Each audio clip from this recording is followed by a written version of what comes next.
ونسلم علی رسول کریم.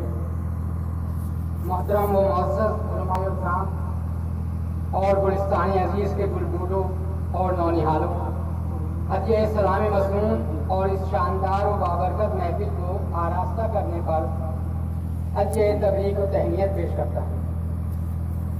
اب سے 9 سال قبل 31 دسمبر 2009 کو آپ حضرات کے حکم اور اپنی اس خواہش کی بدولت کہ جامع اشرفیہ اور اس کے علماء کرام کی دولت دیدار اور فیوض و برکات سے مشرف ہونے کا یہ سنہری موقع ہے حاضر ہوا اور کچھ گزارشات اور اپنے احساسات پیش کر گیا تھا، جسے آپ حضرات نے نہ صرف محبت و توجہ سے سماعت فرمایا تھا اور انگیز بھی کر لیا تھا، بلکہ میں نے سنا ہے کہ بہت عرصے تک میرے تلخ و تند و تیز احساسات موضوع گفتگو بھی رہے تھے. آج بھی آپ کا خلوص و محبت اور حکم نیز بازدید کی تمنا یہاں لے آئے ہیں. میں شعلہ بیان اور مسحور کن تو کیا معمولی سا بھی مقرر نہیں ہوں، علمی استعداد بھی بس معمولی سی ہے. ہاں، اپنے خیالات و احساسات کو تحریری شکل میں پیش کرنے کی بقدر ضرورت صلاحیت عطیہ الہی ہے، جس کے مظاہرے کی کوشش کروں گا. طلباء عزیز، میں اس وقت آپ سے آپ کے نظام تعلیم اور نصاب تعلیم کے تعلق سے کچھ گفتگو کرنا چاہتا تھا اور اس کے لیے اپنی ذہن سازی بھی کر چکا تھا، مگر مجھے بتایا گیا کہ گزشتہ سال پروفیسر ڈاکٹر غلام یحییٰ نجم صاحب اس موضوع پر تقریر فرما چکے ہیں. یقیناً وہ اس بحر کے شناور اور اس میدان کے مرد ہیں. ان کی عالمانہ باتوں کے مقابلے میں تو میری باتیں حقیقی ثابت ہوتی ہیں. اب مجھے حکم دیا گیا ہے کہ عصر حاضر میں دینی تعلیم کی ضرورت و اہمیت کے متعلق اگر کچھ کہہ سکتے ہو تو کہو. حضرات، کیا کسی بھی شخص کو عصر حاضر میں دینی تعلیم کی ضرورت و اہمیت سے انکار ہو سکتا ہے؟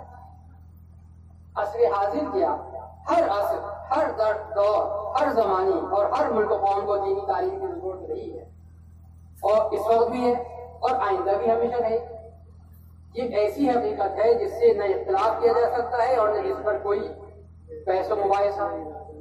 ہاں، یہ کہا جا سکتا ہے کہ موجودہ بے دینی، بے حیائی، بے غیرتی، بے شرمی اور دین سے بے اعتنائی، دوری و محدوری کے دور میں دینی و اخلاقی تعلیم کی ضرورت و اہمیت دہجند ہو گئی ہے، بہت زیادہ ہو گئی ہے. ہاں، اس پر ضرور غور اور گفتگو کی جا سکتی ہے کہ تعلیم سے کیا مراد ہے، اقوام کی تعمیر میں تعلیم کا کیا کردار رہا ہے، کیا تعلیم کو کئی خانوں میں تقسیم کیا جا سکتا ہے، کیا تعلیم کو دینی و دنیاوی خانوں میں تقسیم کرنا ٹھیک ہے یا نافع اور غیر نافع میں تقسیم کرنا مناسب اور صحیح ہے. کن چیزوں کی تعلیم کو دینی تعلیم کہا جا سکتا ہے یا کن باتوں کو دینی تعلیم کہنا چاہیے، دینی تعلیم کے لیے کیا خصوصی انتظام و اہتمام ہونے چاہیے.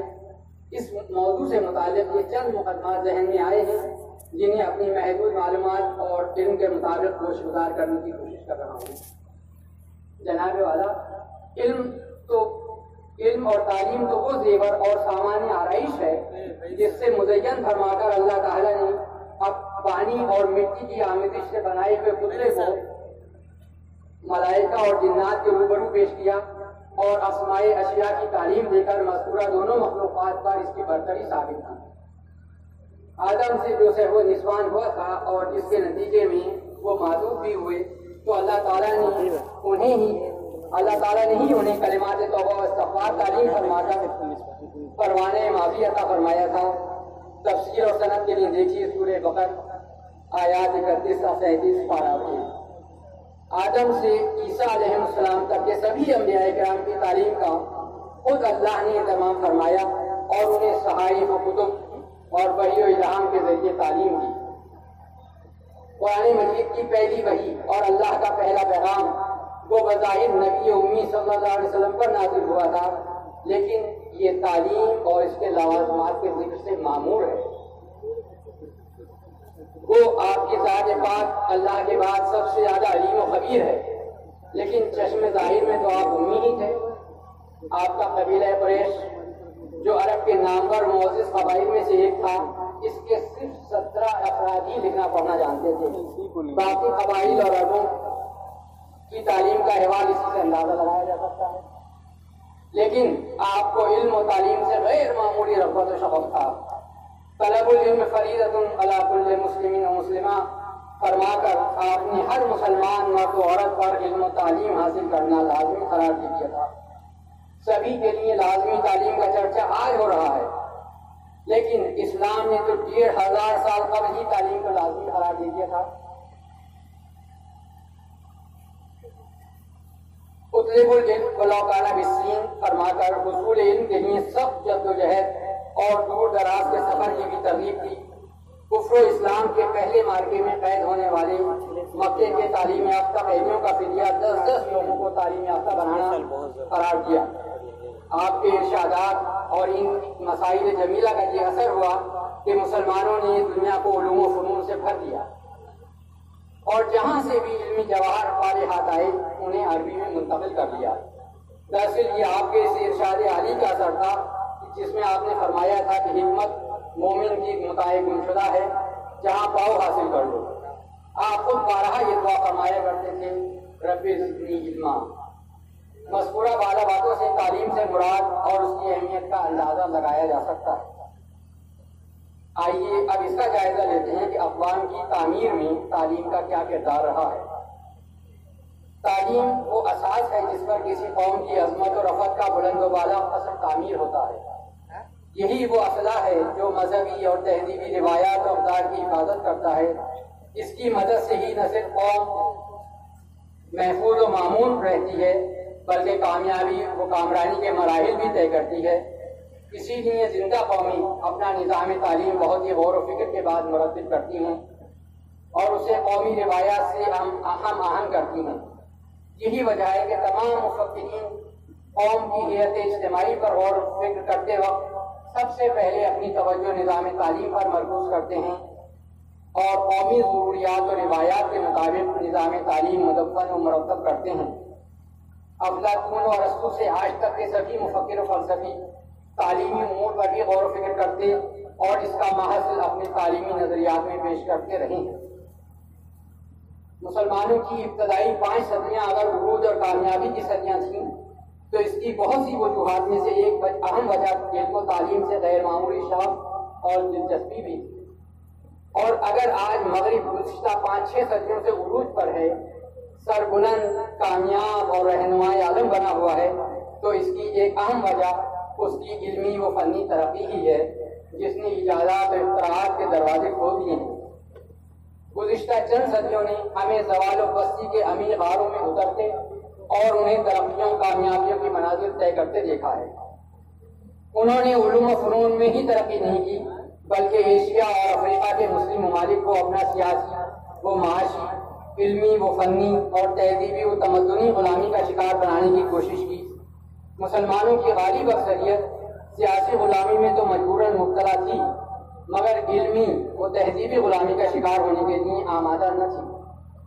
ہاں، مصر، سیریا، عراق، ایران اور بر صغیر میں بھی ایک طبقہ ایسا ضرور تھا جو مغربی علوم اور تہذیب و تمدن کو اپنا رہا تھا، جس کے نتیجے میں ان ممالک میں بھی مغربی علوم کی ترویج و اشاعت کا کام جاری تھا اور اس مقصد کے لیے اسکول و کالج قائم ہو رہے تھے. اس طبقے کے لوگ نہ صرف مغربی علوم کے حصول کو ترقی کی معراج سمجھ رہے تھے بلکہ تہذیب و تمدن میں بھی انہیں کا اپنانا چاہتے تھے. حالانکہ مغربی علوم کے جلو میں ان کا آنا تو یوں بھی یقینی تھا، تعلیم آئے گی تو تہذیب بھی آئے گی.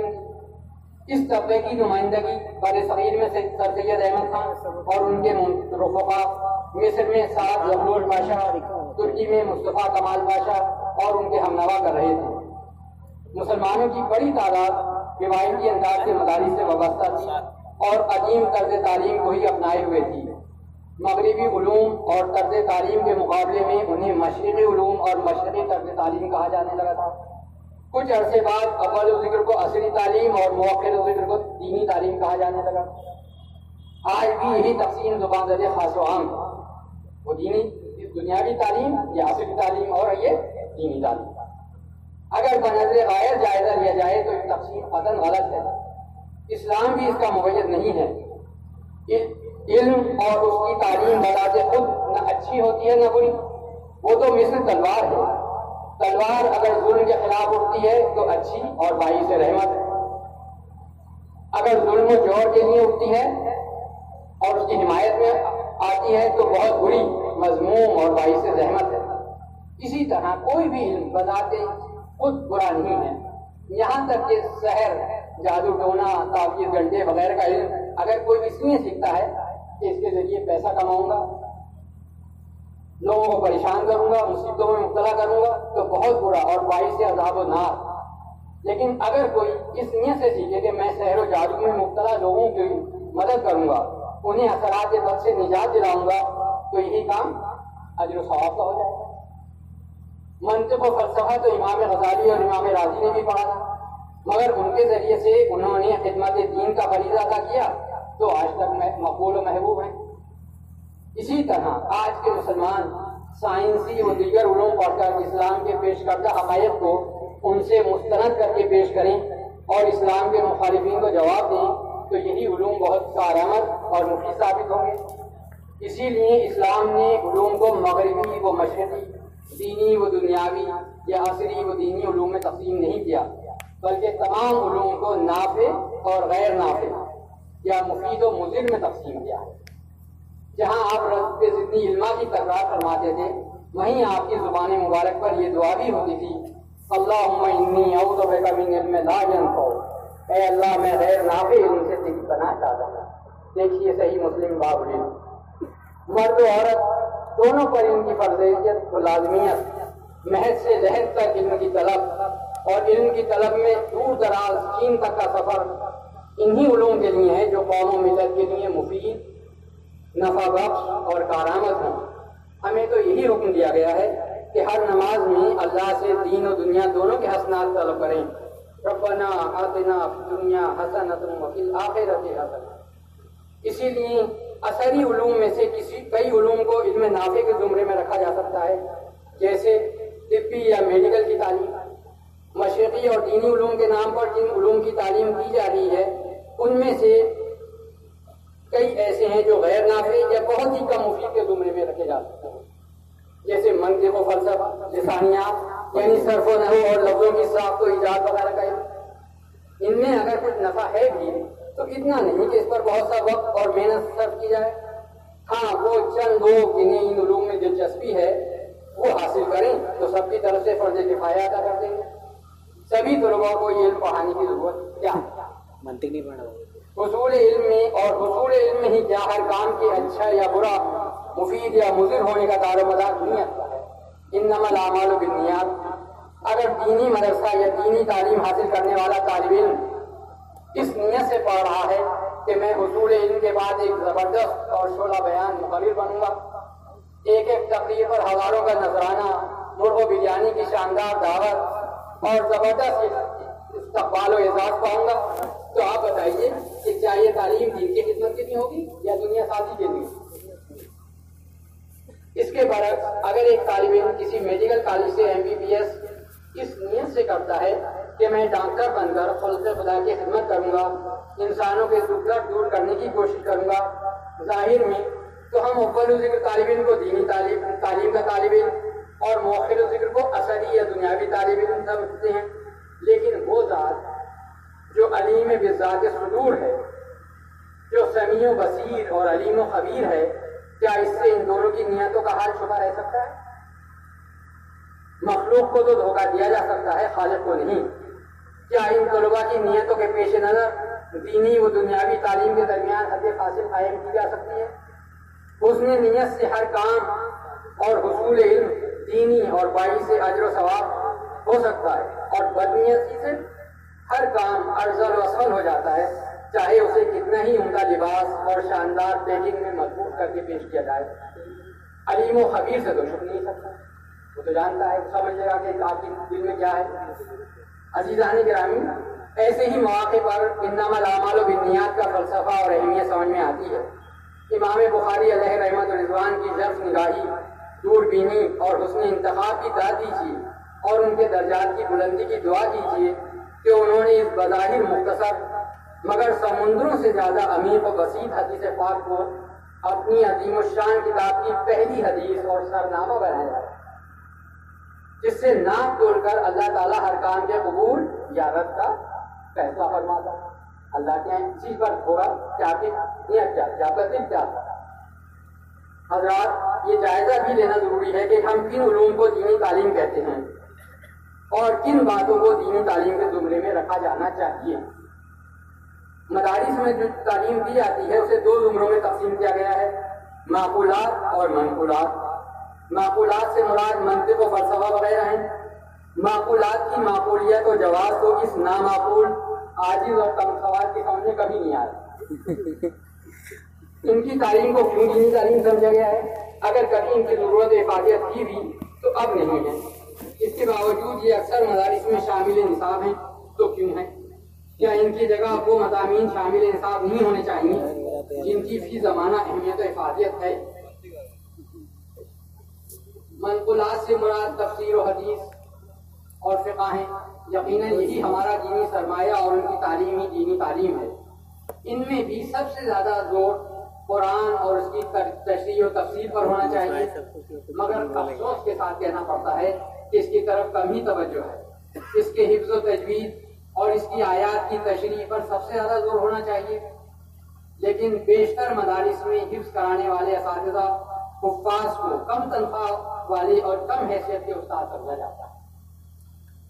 اکثر مدارس میں القاری ہوتے ہی نہیں، اور جہاں ہوتے ہیں تو وہ معقولات و منقولات کے اساتذہ کے مقابلے میں کم حیثیت اور کم مشاہرہ پانے والے ہوتے ہیں۔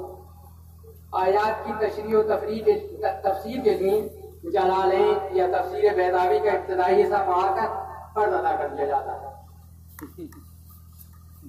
طلباء عزیز، قرآن مجید کو اس طرح سمجھ کر اور یہ محسوس کر کے پڑھیے کہ قرآن آپ ہی پر نازل ہو رہا ہے اور اللہ تعالیٰ آپ ہی سے مخاطب ہے۔ جب یہ سمجھ کر پڑھیں گے تو حقیقی لذت پائیں گے۔ تیرے ضمیر پہ جب تک نہ ہو نزول کتاب، گرا کشا ہے نہ راضی نہ صاحب کشاف۔ تفسیر و تشریح کے لیے بہترین طریقہ یہ ہے کہ قرآن کی تفسیر خود قرآن سے کی جائے، کیونکہ قرآن میں اکثر و بیشتر اگر ایک جگہ اجمال سے کام لیا گیا ہے تو دوسری جگہ اس کی تفصیل موجود ہے۔ اگر قرآن سے وضاحت نہ ہو رہی ہو تو پھر احادیث و سنت کی طرف رجوع کیا جائے، کیونکہ وہ قرآن کی شرح اور اس کی وضاحت کرتی ہیں۔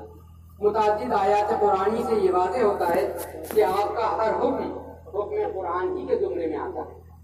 اگر قرآن و حدیث اور طریق رسالت امام صلی اللہ علیہ وسلم سے بھی خاطب کا جواب نہ ملے تو پھر اقوال و آثار صحابہ کرام کی طرف رجوع کرنا چاہیے، کیونکہ وہ قرآن کے شان نزول اور قرآن ناطق کے طرز عمل کے عینی شاہد ہیں۔ اچھی تفسیر وہی ہے جو مختصر، جامع اور آثار و حکایات و روایات پر مبنی ہو، نہ کہ تمام علوم کا مجموعہ مرکب اور مجموعہ ہو اور کہنے والے کو کہنا پڑے فیہ کل شیء الا تفسیر۔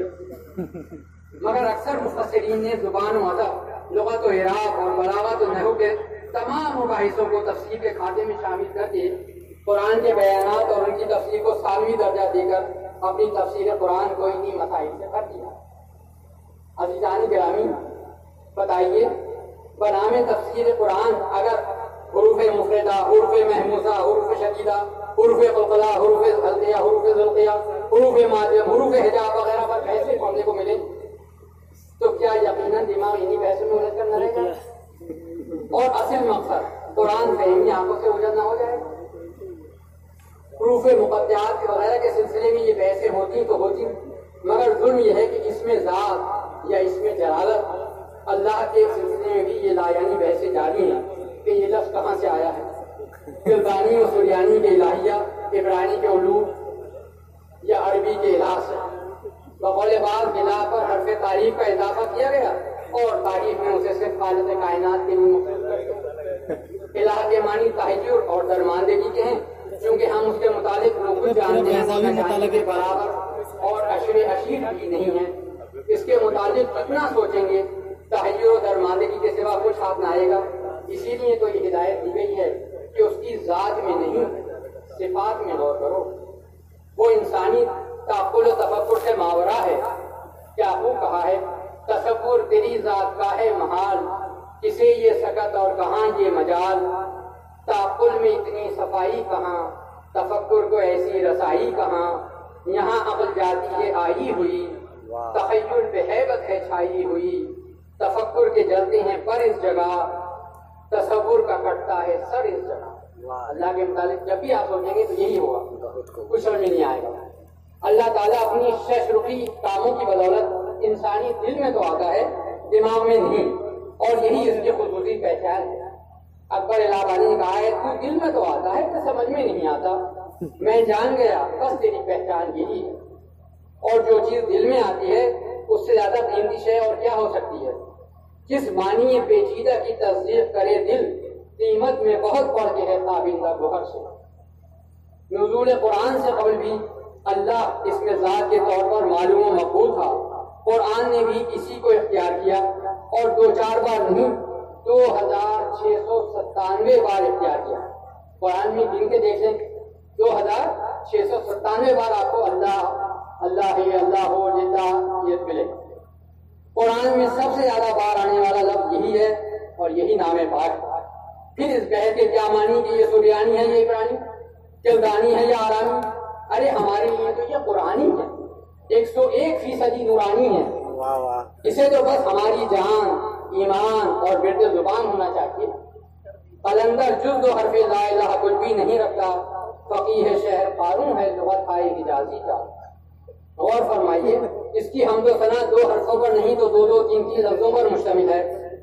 دیکھیے، سبحان اللہ، الحمدللہ الحمدللہ، اللہ اکبر اللہ اکبر، سبحان اللہ بحمدہ سبحان اللہ بحمدہ، سبحان اللہ العظیم سبحان اللہ العظیم۔ 2 لفظ ہیں، 3 لفظ ہیں بس۔ لا یعنی حروف و الفاظ کے پیچوں سے باہر آئیے، کیونکہ الفاظ کے پیچوں میں الجھتا نہیں دانا، وفاظ کو مطلب ہے صدف سے کے گوہر سے۔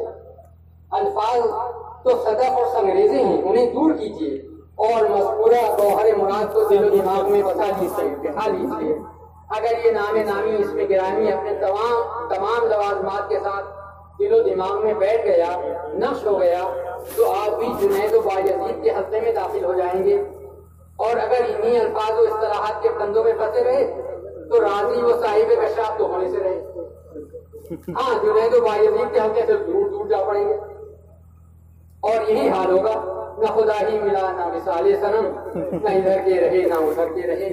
ان بحثوں سے دنیا تو حاصل ہوتی نہیں اور دامن دین بھی ہاتھ نہیں آتا، خسرت دنیا والآخرہ والا معاملہ ہوتا ہے۔ طلباء عزیز، قرآن فہمی کو شعار بنائیے، اردو تراجم سے بھی مدد لیجیے۔ قرآن میں ہو تزن اے مرد مسلمان، اللہ کرے تجھ کو عطا جدت کردار۔ ہمارے اسلاف نے جو عروج و کمال پایا وہ قرآن کی بدولت تھا، اور ہم جو زوال و پستی کا شکار ہیں تو قرآن سے دوری وہ محدوری کی بدولت۔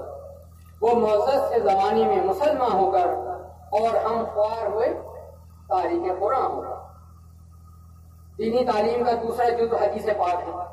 احادیث کے سلسلے میں علم اسماء و رجال یقیناً بہت مفید اور اہم علم ہے۔ محدثین کی سند کی بدولت احادیث مستند ہوتی ہیں۔ محدثین نے اپنی کتب و حدیث میں راویوں کو عادل، صادق اور ثقہ ثابت کر کے ان کے واسطے سے حدیث کی روایت کی ہے۔ یقیناً یہ بڑا مستحکم قدم ہے، لیکن اس کو کیا کیجیے کہ کچھ لوگوں نے انہی میں سے کسی کے عدل و صدق و صفاحت پر شک و شبہ ظاہر کر کے انہیں مجروح بھی کیا۔ اب کس کا یقین کیا جائے؟ ایک محدث کی یہ رائے ہے اور دوسرے کی وہ۔ رائے کے بننے اور بگڑنے کے پس پشت بہت سے عوامل ہوتے ہیں۔ معاصرانہ چشمک اور پندار علم اپنا کام کرتے ہیں۔ اس کی بہت سی مثالیں پیش کی جا سکتی ہیں۔ آراء کے اس اختلاف سے صحت حدیث مجروح ہوتی ہے، اور صحت کے بگڑنے پر ضعیف ہو جانا تو یقینی ہے۔ صحت خراب ہوئی نہیں اور معلوم ضعیف ہو گئے، کمزور ہو گئے۔ ایسی حدیث کو بھی کتنے لوگوں نے اس کی عمدہ حدیث کو بھی ضعیف بتا دیا۔ محدثین نے ایک جملہ یا ایک سطر کی حدیث پیش کرنے سے قبل 4 سطر میں حدیث حدثنا فلاں ابن فلاں فلاں ابن فلاں کہہ کر سند بیان کی ہے۔ طالب علم کا ذہن حدیث کے متن سے زیادہ سند میں لگ جاتا ہے، اس لیے ابتدائی اور ثانوی سطح کے طلباء کو نہ صرف حدیث پڑھانی چاہیے، اسناد اور اسماء رجال کا علم اور بحث حدیث کی اعلیٰ تعلیم حاصل کرنے والوں کے لیے منتظم ہو جائے۔ دینی تعلیم کا تیسرا جزو فقہ ہے۔ اس کے تحت نہ صرف فقہ حنفی کی معتبر کتب کی تعلیم ہونی چاہیے بلکہ شافعی، مالکی اور حنبلی فقہ کی بھی ضروری معلومات اور تقابلی مطالعے کی تدریس ہونی چاہیے۔ دینی تعلیم کا چوتھا جزو تصوف کی تعلیم پر مشتمل ہے۔ اس کے تحت تصوف کی تاریخ، ارتقاء، تعلیمات، اہم صوفیہ اور صوفیہ کرام کے حالات و خدمات کا جائزہ لیا جائے۔ البتہ کشف و کرامات کے واقعات سے پرہیز کرنا چاہیے، خصوصاً ما فوق الفطرت واقعات کے بیان سے۔ حضور والا قرآن مجید یا تفاسیر کی کتب یا پھر احادیث کی کتب، بخاری و مسلم و ترمذی وغیرہ، یہ سب بہت محترم و مقدس ہیں، مگر یہ سب ماخذ اور حوالے کی کتب ہونی چاہیے، نہ کہ درسی کتب۔ ان کی بنیاد پر اور ان سے عکس کر کے درسی کتب وقت اور ضرورت زمانہ کے مطابق تیار کی جانی چاہیے۔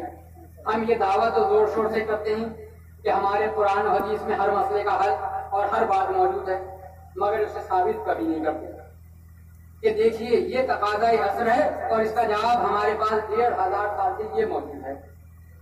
اس کی ایک مثال قرآن مجید سے اور ایک حدیث پاک سے پیش کرتا ہوں۔ سیر و سیاحت یوں تو ہمیشہ سے جاری ہے، قدیم زمانے کے سیاحوں کے حالات اور ان کے سفر نامے موجود ہیں، مگر اس زمانے کا سفر انتہائی مشکل ہوتا تھا، ذرائع آمد و کمیاب اور سست رفتار ہوتے تھے۔ آج معاملہ اس کے برعکس ہے، اس لیے سیر و سیاحت پر بھی بہت زور ہے۔ تقریباً ہر ملک میں سیر و سیاحت کو فروغ دینے کے لیے ایک الگ وزارت اور محکمہ قائم ہوتا ہے جو طرح طرح کی سہولتیں اور ترغیب دے کر یہ کوشش کرتا ہے کہ دوسرے ملکوں کے زیادہ سے زیادہ سیاح ان کے ملک میں آئیں۔ ان کی آمد سے نہ صرف کثیر مقدار میں حکومت کو زر مبادلہ حاصل ہوتا ہے بلکہ ہوٹل کی صنعت اور ملک کی دیگر بہت سی صنعتوں کو فروغ حاصل ہوتا ہے۔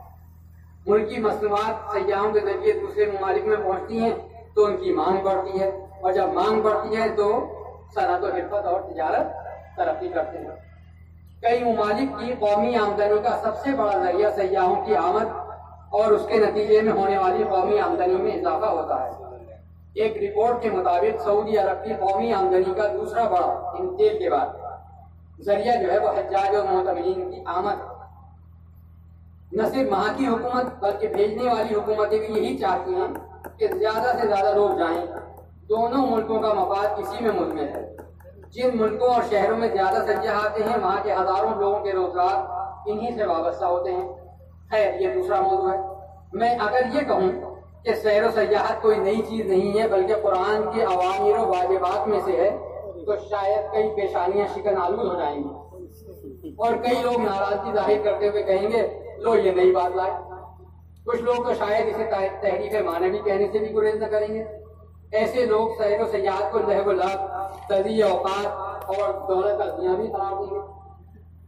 ذرا قرآن مجید کی آیات کو دیکھیے، 6 آیات میں 6 بار سیر و سیاحت کی ترغیب دی گئی ہے اور 7 آیات میں استفہامی انداز میں اس پر تعجب کا اظہار کیا گیا ہے کہ لوگ گھوم پھر کر کیوں نہیں دیکھتے کہ مکذبوں اور احکام الہی کی خلاف ورزی کرنے والوں کا کیا انجام ہوا۔ اس موضوع پر ایک تفصیلی مضمون آپ انشاءاللہ ماہ نامہ اشرفیہ میں جلدی ملاحظہ فرمائیں۔ یہاں دونوں قسم کی صرف ایک آیت پیش کر رہا ہوں۔ بصیروا فی الارض فانظروا کیف کان عاقبۃ المکذبین، بس زمین کی سیر کرو اور دیکھو کہ دعوت حق کو جھٹلانے والوں کا کیا انجام ہوا۔ سورہ آل عمران آیت نمبر 137 پارہ 4۔ انہی الفاظ کو سورہ نحل آیت نمبر 36 پارہ نمبر 14 میں بھی دہرایا گیا ہے۔